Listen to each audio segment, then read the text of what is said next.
Assalamualaikum warahmatullahi wabarakatuh. Perkenalkan, nama saya Dewi Sintia dengan NPM 180. Saya akan mengerjakan tugas individu, yaitu membaca tentang kode etik profesi dari buku Etika Profesi Hukum Dr. Mardani. Yang pertama, kode etik yang akan saya baca adalah kode etik profesi jaksa. Kode etik profesi jaksa diatur dalam Peraturan Jaksa Agung nomor Peraturan 014 garing A garing Jaksa Agung garing 11 garing 2012 tentang kode perilaku jaksa dengan ketentuan sebagai berikut. 1. Kewajiban jaksa. Pasal 3. Kewajiban jaksa kepada negara: A. Setia dan taat kepada Pancasila serta Undang-Undang Dasar Negara Republik Indonesia tahun 1945. B. Bertindak berdasarkan peraturan perundang-undangan yang berlaku, mengindahkan norma agama, kesopanan, kesusilaan dan yang hidup dalam masyarakat serta menjunjung tinggi hak asasi manusia. C.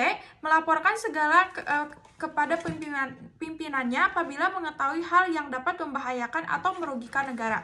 Pasal 4. Kewajiban jaksa kepada institusi menerapkan doktrin Tri Karma Adikyasa dalam melaksanakan tugas dan wewenangnya. B. Menjunjung tinggi sumpah dan atau janji jabatan jaksa.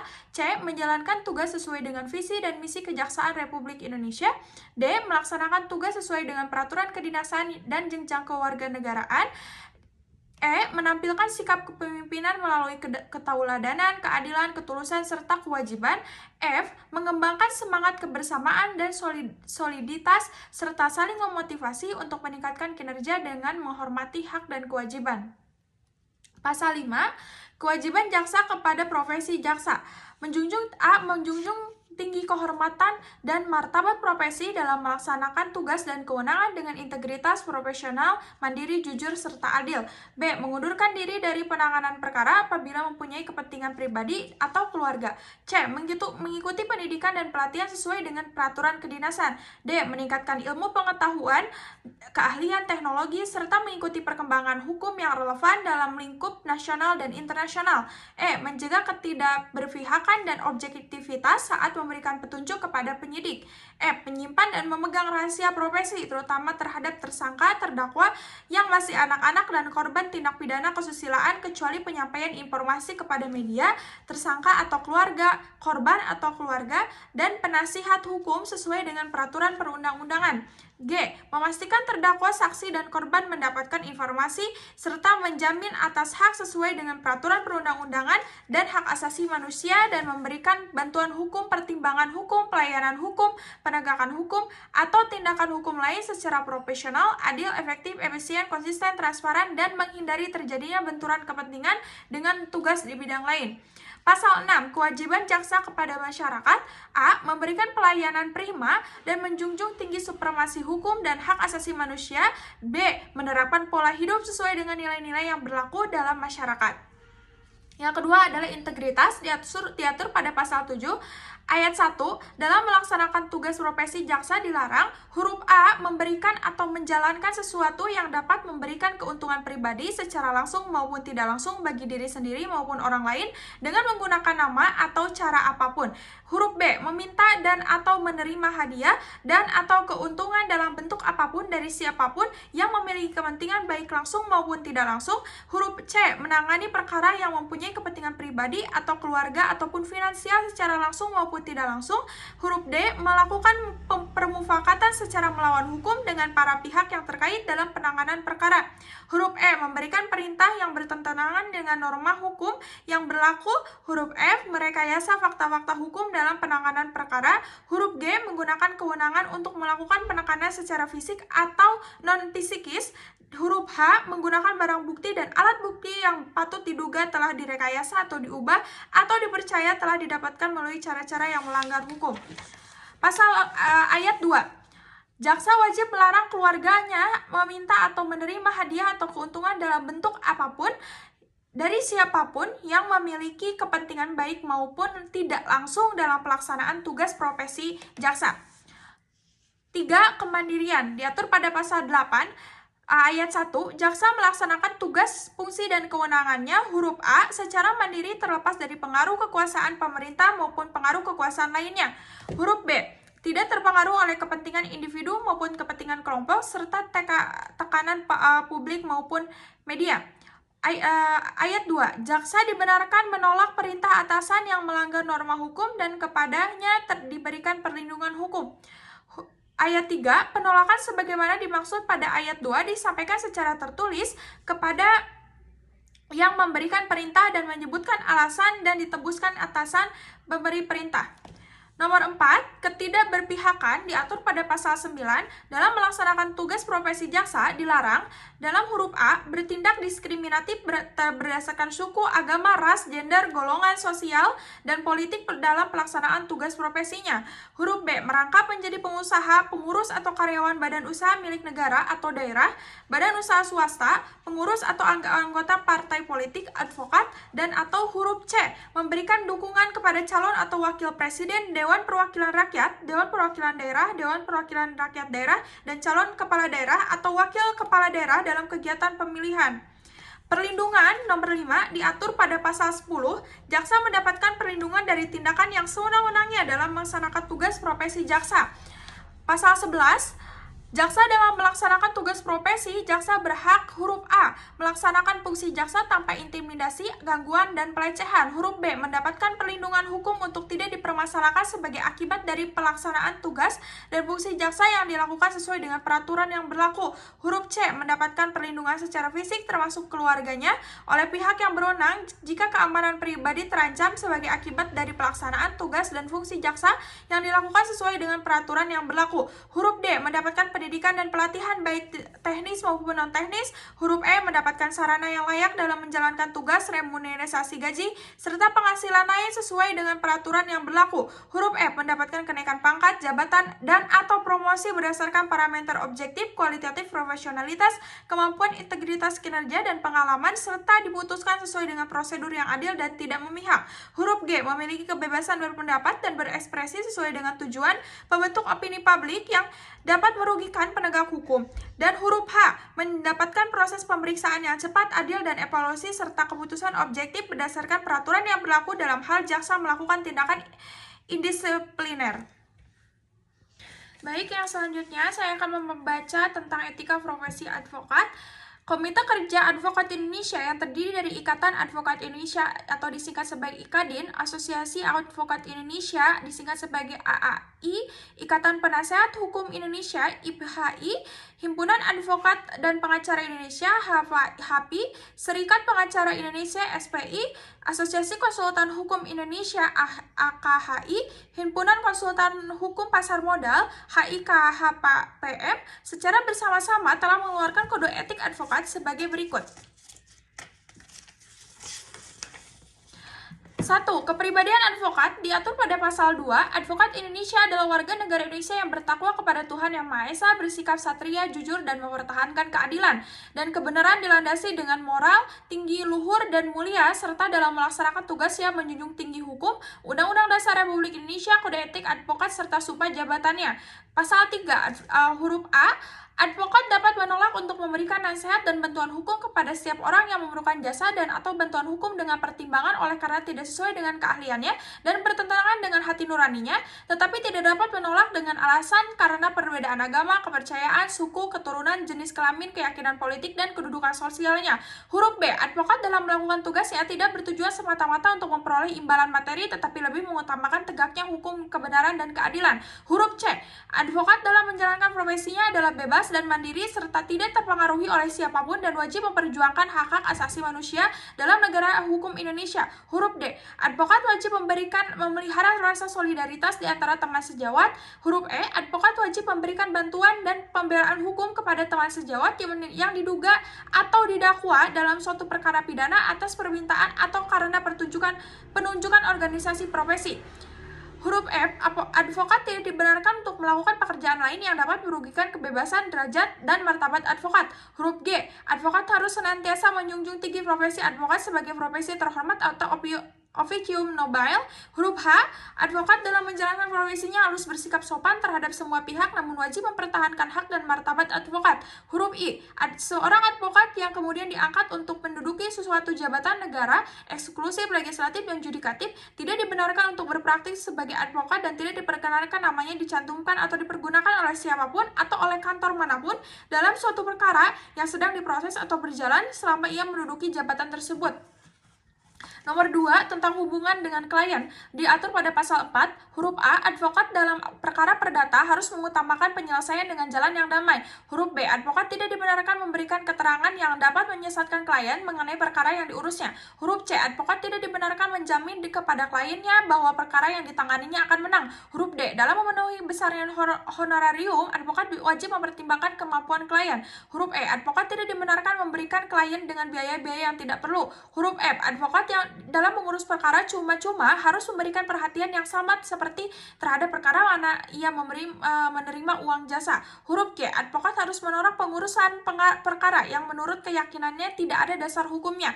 Huruf H, advokat wajib memegang rahasia jabatan tentang hal-hal yang diberitahukan oleh klien secara kepercayaan dan wajib tetap menjaga rahasia itu setelah berakhirnya hubungan antara advokat dengan klien itu. Huruf I, advokat tidak dibenarkan melepaskan tugasnya yang dibebankan pada saat yang tidak menguntungkan posisi klien atau pada saat tugas itu akan dapat menimbulkan kerugian yang tidak dapat diperbaiki lagi bagi klien yang bersangkutan dengan tidak mengurangi ketentuan sebagai dimaksud pasal 3 huruf A. Huruf C, advokat yang mengurus kepentingan bersama dari dua pihak atau lebih harus mengundurkan diri sepenuhnya dari pengurusan kepentingan-kepentingan tersebut apabila di kemudian hari timbul pertentangan kepentingan antara pihak-pihak yang bersangkutan. Huruf K, hak retesi advokat terhadap klien diakui sepanjang tidak ada menimbulkan kerugian kepada kepentingan klien. Nomor 3, yaitu tentang hubungan dengan teman sejawat, diatur pada pasal 5, huruf A, hubungan antara teman sejawat advokat harus dilandasi dengan sikap saling menghormati, saling menghargai, dan saling mempercayai. Huruf B, advokat jika membicarakan teman sejawat atau jika berhadapan atau sama-sama lain di sidang pengadilan, hendaknya tidak menggunakan kata-kata yang tidak sopan baik secara lisan maupun tertulis. Huruf C, keberatan-keberatan terhadap tindakan teman sejawat yang dianggap bertentangan dengan kode etik advokat harus diajukan kepada Dewan Kehormatan untuk diperiksa dan tidak dibenarkan untuk disiarkan melalui media massa atau dengan cara lain. Huruf D, advokat tidak diperkenankan menarik atau merebut seseorang klien dari teman sejawat. Huruf E, apabila klien hendak mengganti advokat, maka advokat yang baru hanya dapat menerima perkara itu setelah penerimaan bukti pencabutan pemberian kuasa kepada advokat semula dalam berkewajiban mengingatkan klien untuk memenuhi kewajibannya apabila masih ada terhadap advokat semula. Huruf E, apabila suatu perkara kemudian diserahkan kepada klien terhadap advokat yang baru, maka advokat semula wajib memberikan kepadanya semua surat dan keterangan yang penting untuk mengurus perkara itu dengan memperhatikan hak retesi advokat terhadap klien. Nomor 4, tentang sejawat asing, diatur pada pasal 6, advokat asing yang berdasarkan peraturan perundang-undangan yang berlaku menjalankan profesinya di Indonesia tunduk kepada serta wajib menaati kode etik ini. Lalu nomor 5, cara bertindak menangani perkara, diatur pada pasal 7 huruf A, surat-surat yang dikirim oleh advokat kepada teman sejawatnya dalam suatu perkara dapat ditunjukkan kepada hakim apabila dianggap perlu kecuali surat-surat yang bersangkutan dibuat dengan membubuhi catatan Sanper Justice. Huruf B, isi pembicaraan atau korespondensi dalam rangka upaya perdamaian antar advokat akan tetapi tidak berhasil tidak dibenarkan untuk digunakan sebagai bukti di muka pengadilan. Huruf C, dalam perkara perdata yang sedang berjalan, advokat hanya dapat menghubungi hakim apabila bersama-sama dengan advokat pihak lawan. Dan apabila ia menyampaikan surat, termasuk surat bersifat ad informandum, maka hendaknya seketika itu tembusan dari surat tersebut wajib diserahkan atau dikirimkan pula kepada advokat pihak lawan. Huruf D, dalam perkara pidana yang sedang berjalan, advokat hanya dapat menghubungi hakim apabila bersama-sama dengan jaksa penuntut umum. Huruf E, advokat tidak dibenarkan mengajari atau mempengaruhi saksi-saksi yang diajukan oleh pihak lawan dalam perkara perdata atau oleh jaksa penuntut umum dalam perkara pidana. Huruf F, apabila advokat mengetahui bahwa seseorang telah menunjukkan advokat mengenai suatu perkara tertentu, maka hubungan dengan orang itu mengenai perkara tertentu tersebut hanya boleh dilakukan melalui advokat tersebut.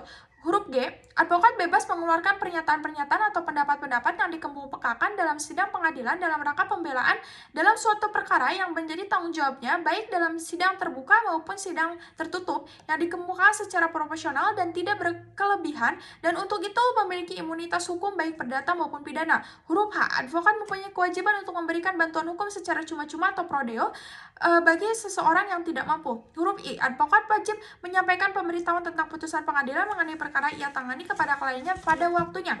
Nomor 6, ketentuan lain tentang kode etik diatur pada pasal 8 huruf A. Advokat adalah profesi yang mulia dan terhormat atau officium nobile, dan karenanya dalam menjalankan profesi selaku penegak hukum di pengadilan sejajar dengan jaksa dan hakim yang dalam pelaksanaan profesinya berada di bawah perlindungan hukum, undang-undang, dan juga kode etik ini.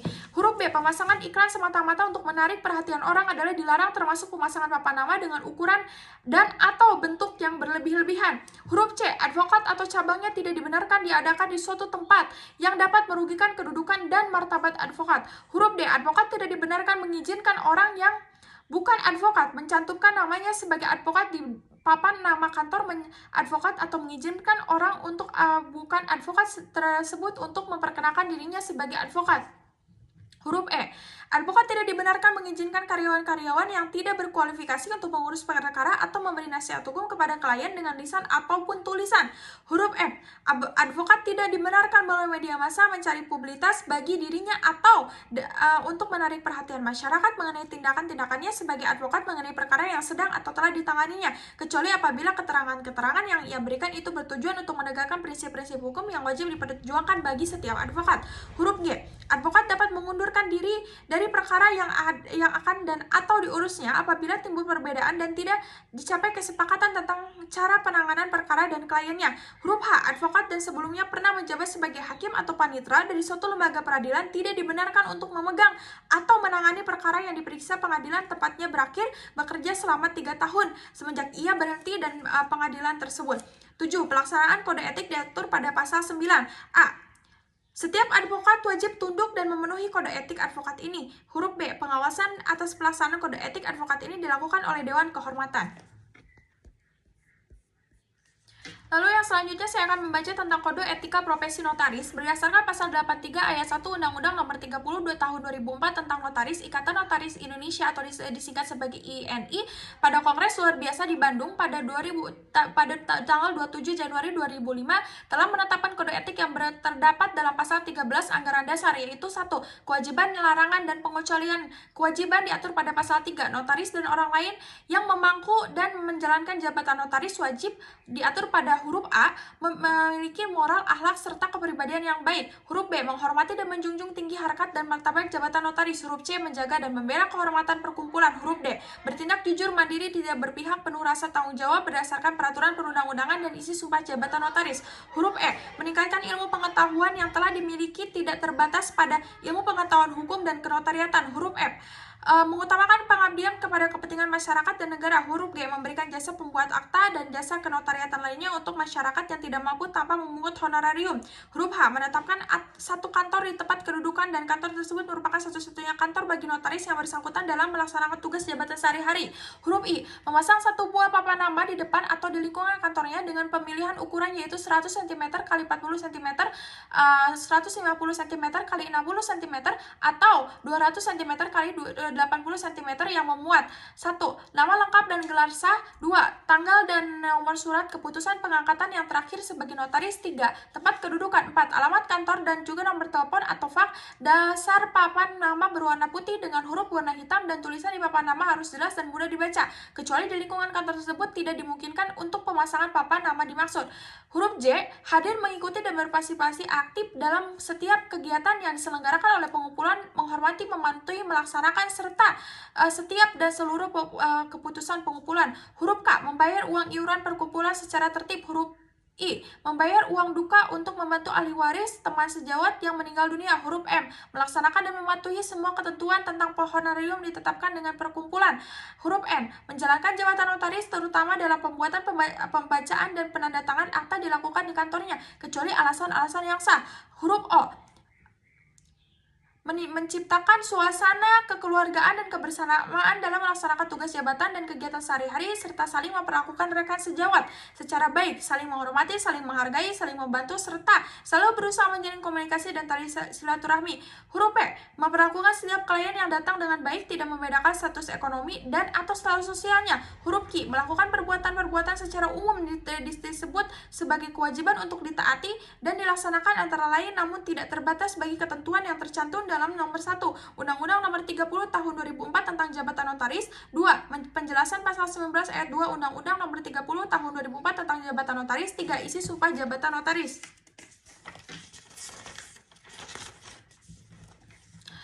4. Anggaran dasar dan anggaran rumah tangga Ikatan Notaris Indonesia. Lalu nomor 2 tentang larangan diatur pada pasal 4 notaris dan orang lain yang pemangku dan menjalankan jabatan notaris dilarang diatur pada huruf A mempunyai lebih dari satu kantor baik cabang maupun perwakilan. Huruf B memasang pagan hama atau tulisan yang berbunyi notaris atau kantor notaris di luar lingkungan kantor.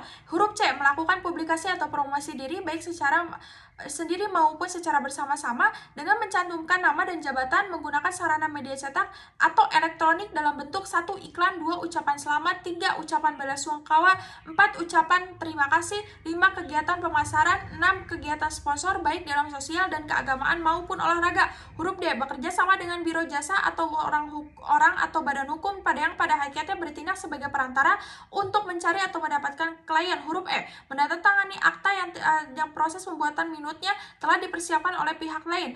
Huruf F mengirimkan minuta kepada klien untuk menandatangani. Huruf G berusaha atau berupaya dengan jalan apapun agar seorang berpindah dari notaris lain kepadanya, baik upaya itu ditunjukkan langsung kepada klien yang bersangkutan maupun melalui perantara orang lain. Huruf H melakukan pemaksaan kepada klien dengan cara menahan dokumen-dokumen yang telah diserahkan dan atau melakukan tekanan psikologis dengan maksud agar klien tersebut tetap membuat akta kepadanya. Huruf I melakukan usaha-usaha baik langsung maupun tidak langsung yang menjurus ke arah timbulnya persaingan yang tidak sehat dengan sesama rekan notaris. Huruf J menetapkan honorium yang harus dibayarkan oleh klien dalam jumlah yang lebih rendah dari honorium yang telah ditetapkan dari perkumpulan. Huruf K memperkerjakan dengan sengaja orang yang masih berstatus karyawan kantor notaris lain tanpa persetujuan lebih dahulu dari notaris yang bersangkutan. Huruf I menjelekkan atau mempermasalahkan rekan notaris atau akta yang dibuat olehnya. Dalam hal seorang notaris menghadapi dan atau menemukan suatu akta yang dibuat oleh rekan sejawat yang di dalamnya terdapat kesalahan-kesalahan yang serius atau membahayakan klien, maka notaris wajib memberitahukan kepada rekan sejawat yang bersangkutan atas kesalahan yang dibuatnya dengan cara tidak bersifat menggurui, melainkan untuk mencegah timbulnya hal-hal yang tidak diinginkan terhadap klien yang bersangkutan ataupun rekan sejawat tersebut. Huruf F membentuk kelompok sesama rekan sejawat yang bersikap eksklusif dengan tujuan untuk melayani kepentingan atau suatu instansi atau lembaga, apalagi menutupi kemungkinan bagi notaris untuk berpartisipasi. Huruf M menggunakan dan mencantumkan gelar yang tidak sesuai dengan peraturan perundang-undangan berlaku. Huruf O melakukan perbuatan-perbuatan lain yang secara umum disebut sebagai pelanggaran terhadap kode etik notaris, antara lain namun tidak terbatas pada pelanggaran-pelanggaran terhadap nomor 1 ketentuan dalam Undang-Undang nomor 30 tahun 2004 tentang jabatan notaris. Nomor 2 penjelasan pasal 19 ayat 2 Undang-Undang nomor 30 tahun 2004 tentang jabatan notaris. Nomor 3 isi sumpah jabatan notaris. Nomor 4 hal-hal yang menuntut ketentuan anggaran dasar, anggaran rumah tangga, dan atau keputusan lain yang telah ditetapkan oleh organisasi Ikatan Notaris Indonesia. Ini tidak boleh dilakukan oleh anggota lain. Pengecualian diatur pada pasal 5. Hal-hal tersebut di bawah ini merupakan pengecualian, oleh karena itu tidak termasuk pada pelanggaran. Huruf A yaitu memberikan ucapan selamat, ucapan berduka dengan menggunakan kartu ucapan, surat karangan bunga ataupun media lainnya yang tidak mencantumkan notaris tetapi hanya nama saja. Huruf B permuatan nama dan alamat notaris dalam buku atau panduan telepon, faks dan telek yang diterbitkan secara resmi oleh PT Telkom atau instansi-instansi lainnya dalam lembaga-lembaga resmi lainnya. Huruf C memasang satu tanda petunjuk jalan dengan ukuran tidak melebihi 20 cm kali 50 cm, dasar berwarna putih, huruf berwarna hitam tanpa mencantumkan nama notaris, serta dipasang dalam radius maksimal 100 meter dari kantor notaris. Yang selanjutnya adalah kode etik anggota DPR atau legislatif. Salah satu tugas DPR memegang kekuasaan membentuk undang-undang. Hal ini sebagaimana dijelaskan dalam Undang-Undang 1945 sebagai berikut. Pasal 20 ayat 1 Dewan Perwakilan Rakyat memegang kekuasaan pembentuk undang-undang. Pasal ayat 2 setiap rancangan undang-undang dibahas oleh DPR dan Presiden untuk mendapatkan persetujuan bersama. Ayat 3 jika rancangan undang-undang itu tidak mendapat persetujuan bersama, rancangan undang-undang itu tidak boleh diajukan lagi dalam persidangan Dewan Perwakilan Rakyat pada masa itu. Ayat 4 Presiden mengesahkan rancangan undang-undang yang telah disetujui bersama menjadi undang-undang. Ayat 5 dalam hal rancangan undang-undang yang telah disetujui bersama tersebut tidak disahkan oleh Presiden dalam waktu 30 hari sejak rancangan undang-undang tersebut disetujui. Rancangan undang-undang tersebut sah menjadi undang-undang dan wajib diundang-undangkan. Pasal 20A ayat 1, Dewan Perwakilan Rakyat memiliki fungsi legislasi, fungsi anggaran, dan fungsi pengawasan. Dalam melaksanakan ayat 2, dalam melaksanakan fungsinya selain hak yang diatur dalam pasal-pasal lain Undang-Undang Dasar ini, Dewan Perwakilan Rakyat mempunyai hak interpelasi, hak angket, dan hak menyatakan pendapat. Ayat 2, selain hak yang diatur pada pasal-pasal ini Undang-Undang Dasar ini, setiap anggota Dewan Perwakilan Rakyat mempunyai hak mengajukan pertanyaan, menyampaikan usul dan pendapat, serta hak imunitas. Ayat 4, ketentuan lebih lanjut tentang hak Dewan Perwakilan Rakyat dan hak anggota Dewan Perwakilan Rakyat diatur dalam undang-undang. Pasal 21, anggota Dewan Perwakilan Rakyat berhak mengajukan usul rancangan undang-undang. Pasal 22 ayat 1, dalam hal ihwal kegentingan yang memaksa, Presiden berhak menetapkan peraturan pemerintah sebagai pengganti undang-undang. Ayat 2, peraturan pemerintah itu harus berpendapat persetujuan Dewan Perwakilan Rakyat dalam persidangan yang sebagai berikut. Ayat 3, jika terdapat persetujuan, maka peraturan pemerintah itu harus dicabut. Pasal 22A, ketentuan lebih lanjut tentang tata cara pembentukan undang-undang diatur dengan undang-undang. Pasal 22AB, anggota Dewan Perwakilan Rakyat dapat diberhentikan dari jabatan yang dengan syarat-syarat dan tata cara yang diaturnya dalam undang-undang. Anggota DPR RI telah mempunyai kode etik profesi, yaitu Peraturan Dewan Perwakilan Rakyat Republik Indonesia Nomor 1 Tahun 2015 tentang Kode Etik Dewan Perwakilan Rakyat Indonesia. Kode etik tersebut sebagai berikut. Kode etik anggota DPR RI bagian ke-1, kepentingan umum. Pasal 2 ayat 1, anggota dalam setiap tindakannya harus mengutamakan kepentingan bangsa dan negara daripada kepentingan pribadi seseorang dan juga golongan. Ayat 2, anggota bertanggung jawab mengemban amanat rakyat, melaksanakan tugasnya secara adil, mematuhi hukum, menghormati keberadaan lembaga legislatif, dan mempergunakan fungsi, tugas, dan wewenang yang diberikan kepadanya demi kepentingan dan kesejahteraan rakyat. Ayat 3, anggota mengutamakan penggunaan produk dalam negeri. Ayat 4, anggota harus selalu menjaga harkat martabat, kehormatan, citra, dan kredibilitas dalam melaksanakan fungsi, tugas, dan wewenangnya, serta dalam menjalankan kebebasan menggunakan hak berekspresi, beragama, berserikat, berkumpul, dan mengeluarkan pikiran-pikiran dengan lisan tulisan. Ayat 5, anggota tidak ikut serta dalam kegiatan organisasi di luar DPR, harus mengutamakan tugasnya sebagai anggota. Bagian kedua, integritas. Pasal 3 ayat 1, anggota harus menghindari perilaku tidak pantas atau tidak patut dalam merendahkan citra dan kehormatan DPR, baik dalam gedung DPR maupun di luar gedung DPR, menurut pandangan etika dan juga norma yang berlaku di masyarakat. Ayat 2, anggota sebagai wakil rakyat memiliki pembatasan pribadi dalam bersikap, bertindak, dan berperilaku. Ayat 3, anggota dilarang memasuki tempat prostitusi, perjudian, dan tempat lain yang dipandang tidak pantas secara etika, moral, norma, dan berlaku untuk ketentuan di masyarakat, kecuali untuk kepentingan tugasnya sebagai anggota DPR dalam wilayah negara kesatuan Republik Indonesia. Ayat 4, anggota harus menjaga nama baik dan berwibawa pada anggota DPR. Ayat 4, anggota harus menjaga nama baik anggota DPR. Ayat 5, anggota dilarang meminta atau meminta pemberian atau hadiah selain dari apa yang berhak diterimanya sesuai dengan ketentuan peraturan perundang-undangan. Bagian ketiga, hubungan dengan mitra kerja diatur pada pasal 4 ayat 1. Anggota harus bersikap profesional dalam melakukan hubungan dengan mitra kerja. Ayat 2, anggota dilarang melakukan hubungan dengan mitra kerjanya untuk maksud dan tujuan tertentu, mengandung potensi korupsi, kolusi, dan nepotisme. Bagian keempat, akuntabilitas. Pasal 5 diatur pada ayat 1. Anggota bertanggung jawab atas tindakan yang dilakukannya dalam rangka menjalankan fungsi, tugas, wewenang, dan kepentingan negara. Ayat 2, anggota harus bersedia untuk diawasi oleh masyarakat dan konstitusi itu. Ayat 3, anggota wajib menyampaikan dan memperjuangkan aspirasi rakyat kepada pemerintah, lembaga, atau pihak terkait secara adil tanpa memandang suku, agama, ras, golongan, dan gender. Ayat 4, anggota mampu memberikan penjelasan dan alasan ketika diminta oleh masyarakat dan ditetapkan sebuah kebijakan yang DPR berkaitan dengan fungsi, tugas, dan wewenangnya. Bagian kelima, keterbukaan dan konflik kepentingan. Pasal 6 ayat 1 sebelumnya mengemukakan bahwa pendapat dalam pembahasan suatu permasalahan tertentu, anggota harus menyatakan di hadapan seluruh peserta rapat jika ada suatu keterkaitan antara permasalahan yang sedang dibahas dengan kepentingan pribadinya di luar kedudukan sebagai anggota. Ayat 2, anggota mempunyai hak suara dalam setiap rapat dan setiap pengambilan keputusan kecuali mempunyai konflik kepentingan dan permasalahan yang sedang dibahas. Ayat 3, anggota dalam menyampaikan hasil rapat harus sesuai dengan kapasitasnya, baik sebagai anggota maupun sebagai pimpinan alat kelengkapan DPR. Ayat 4, anggota dilarang menggunakan jabatannya untuk mengerti kemudahan dan keuntungan pribadi, keluarga, sanak family, dan juga golongan. Ayat 5, anggota dilarang menggunakan jabatan untuk mempengaruhi proses peradilan yang ditunjukkan untuk kepentingan pribadi dan juga atau hak lain. Bagian ke-6, rahasia. Pasal 7, anggota wajib menjaga rahasia yang dipercayakan kepadanya, termasuk hasil rapat yang dinyatakan sebagai rahasia, sampai dengan batas waktu yang telah ditentukan atau sampai dengan masalah tersebut sudah dinyatakan terbuka untuk umum. Bagian ke-7, ketidakdisiplinan. Pasal 8 ayat 1, anggota harus dihadirkan adalah setiap rapat yang menjadi kewajibannya. Ayat 2, anggota tidak menghadirkan setiap rapat sebagaimana dimaksud ayat 1 harus disertai keterangan yang sah dari pimpinan fraksi atau ketua kelompok fraksi. Ayat 3, anggota dalam melaksanakan tugasnya harus berpakaian rapi, sopan, dan resmi. Ayat 4, anggota harus aktif selama mengikuti rapat terkait dengan pelaksanaan fungsi, tugas, dan wewenang. Ayat 5, anggota dilarang menyimpan dan membawa menyalahgunakan narkoba dalam jenis serta bentuk apapun sesuai dengan ketentuan perundang-undangan. Bagian ke-8, hubungan dengan konstituante atau masyarakat. Pasal 9 ayat 1, anggota harus memahami dan menjaga kemajemukan yang terdapat dalam masyarakat, baik berdasarkan suku, agama, ras, kelamin, golongan, kondisi fisik, umur, status sosial, ekonomi, maupun politik. Ayat 2, anggota dalam melaksanakan fungsi, tugas, dan wewenangnya tidak diperkenankan berprasangka buruk atau bias kepada seseorang, suatu kelompok atas dasar alasan-alasan yang tidak relevan, baik dengan perkataan maupun tindakannya.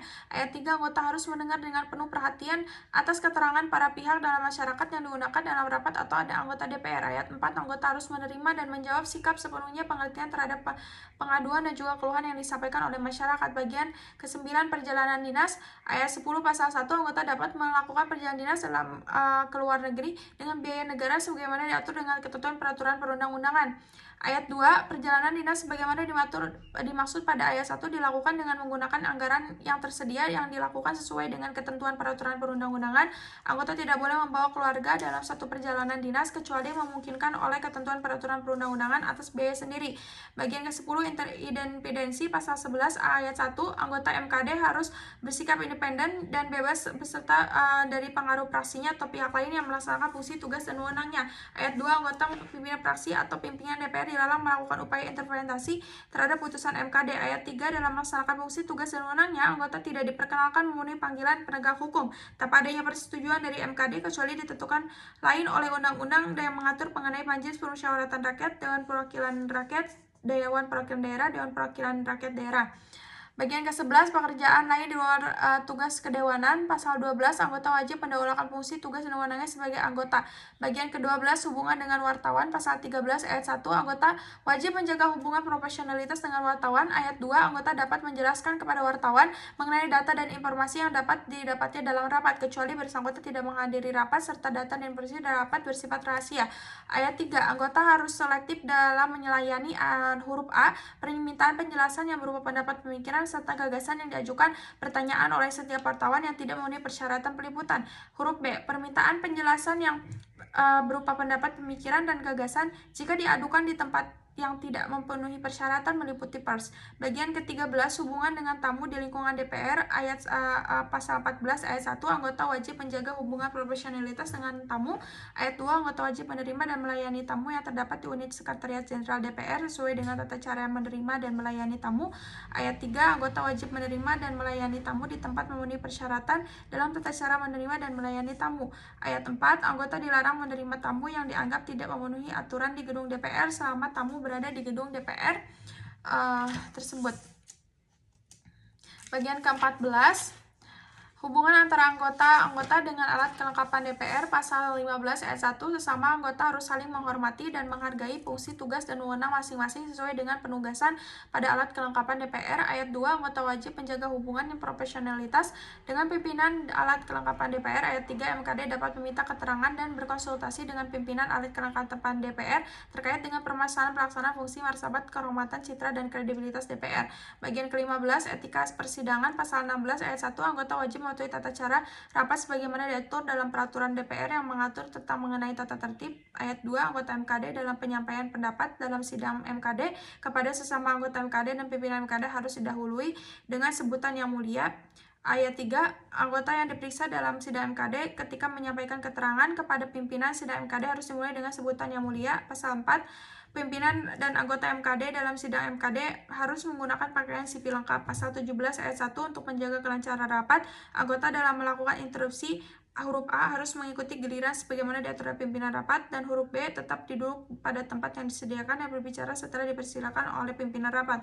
Ayat 2, untuk menjaga kelancaran rapat dan untuk menjaga martabat dan kehormatan DPR, anggota dilarang huruf A mendekati meja pimpinan rapat, huruf B berkata kotor, huruf C merusak barang inventaris DPR, dan huruf D menghina dan merendahkan pimpinan rapat dan sesama anggota sebagaimana ayat 3, pimpinan Rapat memberikan kesempatan bagi anggota untuk berbicara sebagaimana diatur pada tata tertib. Bagian ke-16, hubungan dengan tenaga ahli, staf administrasi, anggota, dan sekretariat jenderal. Pasal 18 ayat A, ayat 1, anggota dilarang melakukan diskriminasi dalam hal penentuan tenaga ahli dan staf administrasi anggota, serta pemberian kompensasi yang tidak sesuai dengan ketentuan peraturan perundang-undangan. Ayat 2, anggota dilarang mengangkat keluarganya sebagai tenaga ahli dan staf administrasi anggota. Ayat 3, anggota harus memperlakukan tenaga, magang, dan relawan secara profesional. Ayat 4, anggota dilarang melakukan hubungan yang tidak proporsional dan tidak profesional baik dengan tenaga ahli dan staf administrasi anggota maupun pegawai di lingkungan sekretariat jenderal. Ayat 5, anggota dilarang mengutus tenaga ahli, staf administrasi anggota, atau pegawai sekretariat jenderal DPR untuk mewakili rapat pertemuan yang menjadi fungsi dan tugas kewenangannya. Sekian pemaparan tugas individu membaca buku etika profesi hukum dari Dr. Mardani. Wassalamualaikum warahmatullahi wabarakatuh.